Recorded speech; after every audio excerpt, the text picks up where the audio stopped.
सच्चिदानंद रूपाय विश्वोत्पत्त्यादि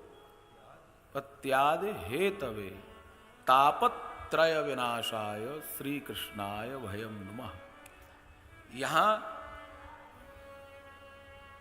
भगवान वेदव्यास जिनकी कथा कहवे जा रहे हैं, हम सब यहां जिनके लिए उपस्थित हुए हैं, उन प्रभु को परिचय करा रहे हैं। भगवान कैसे हैं? तो कैसे हैं भगवान? सद चिद आनंद, सच्चिदानंद। ये विशेषता केवल भगवान में ही है और दूसरे कोई जीव में ये विशेषता आपको मिलेंगी नहीं। सत, चिद और आनंद। तो बोले वो परमात्मा करे क्या है? बोले 3 काम करे। विश्वोत्पत्त्यादि हेतवे, विश्व की उत्पत्ति, वाको पालन और वाको विनाश, ये 3 काम परमात्मा के। तो बोले ये परमात्मा को सदचिद आनंद स्वरूप है, विश्व की उत्पत्ति, पालन और प्रलय उनको काम है, तो हमें उनसे क्या लेनो देनो? सही बात है। बोले तो उनको काम है, वो जाने, वो जो करें सो करें, हमने तो कहीं ना ही सृष्टि बनाओ। लेकिन हम उनसे अगर संबंध जोड़ेंगे, हम उनके है जाएं या उनको अपनों बनाए लें, तो हमें क्या फायदा है? क्योंकि ये मनुष्य की आदत है, बिना प्रॉफिट के कोई काम ना करे।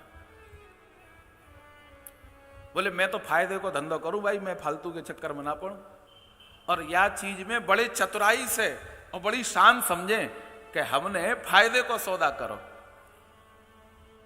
तो विचार करके देखने वाली बात है। भागवत के महात्म के प्रारंभ में ही मानो भगवान वेदव्यास हम सबसे कह रहे हैं कि हमने अपने जीवन में घाटे को सौदा करो है कि फायदे को। संसार से संबंध जोड़ के विचार करके देखो, फायदे को सौदा भयो है कि घाटे को। अगर ईमानदारी से चिंतन करोगे, अपने आप से पूछोगे, तो यहां कोई फायदे को सौदा ना है।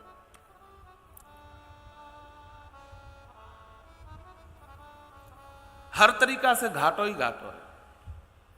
तो बोले फिर या संसार में कहीं फायदा नहीं, तब इतनी प्रीति है, इतनो मोह है। संबंध यदि बनाना है तो ठाकुर जी से बनाओ। बोले वहां से क्या फायदा है जाएगा?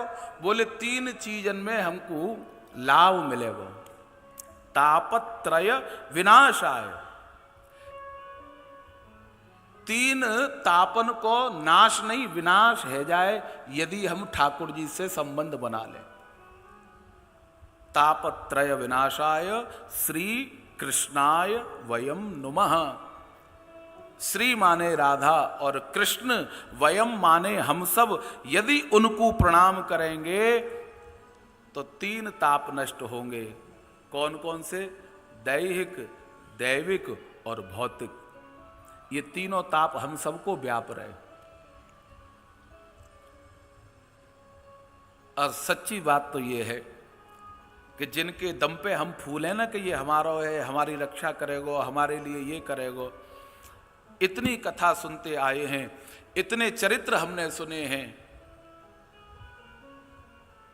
द्रौपदी को चरित्र को सुन सुन करके हम छोटे से बड़े है गए। बाकी 5-5 पति और वो भी एक से एक बड़ा योद्धा। लेकिन जब दुशासन चीर खींचवे लगे, एक भी काम नहीं आया। तब कौन काम आयो? जो पास में नहीं है। वास्तव में द्वारकाधीश हस्तिनापुर में नहीं है, कहां? द्वारका में हते। और द्रौपदी ने पुकारो तो वो द्वारका से आ गए।